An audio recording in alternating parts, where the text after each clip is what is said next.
Yo, what's up, guys? Welcome back to the channel.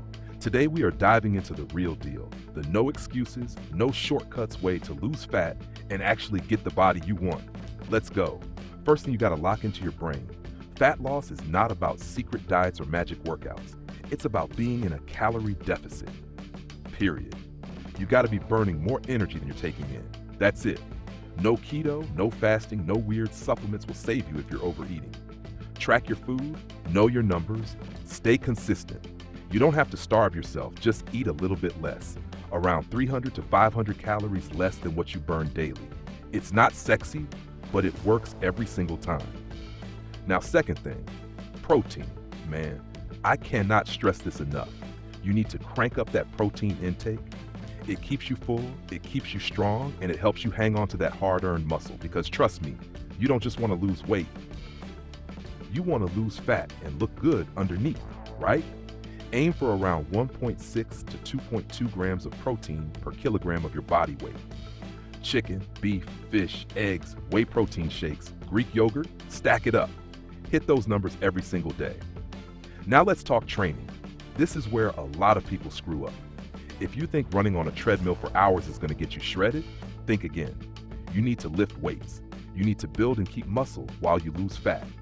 Muscle is what gives your body shape. So strength training 3 to 4 times a week, that's the sweet spot.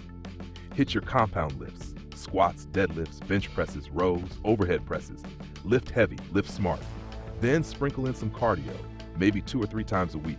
Walk, jog, bike, hit a heavy bag, do some HIIT if you want, whatever gets your heart pumping. Cardio is the cherry on top, not the main course. And here's the part no one talks about enough. Your recovery game needs to be strong. Sleep is non-negotiable. You're not a machine, you're a human being. If you're only sleeping 4 to 5 hours a night, you're tanking your fat loss without even realizing it. Sleep 7 to 9 hours, take care of your body, and manage your stress. If you're stressed out 24/7, your body's cortisol levels stay high, and guess what? Fat loss gets even harder. Chill out, get some fresh air, meditate, unplug from social media sometimes. Your mind matters just as much as your meals and your workouts. So that's it, guys. Straight up, no magic, no nonsense. Calorie deficit, high protein, strength training, some cardio, quality sleep, manage your stress, repeat. It's not rocket science. It's just about putting in the work day after day. You don't need perfection. You need consistency. Small wins stacked up over time. That's how you win. Smash that like button if you're ready to level up and hit subscribe so you don't miss the next one. Let's get it.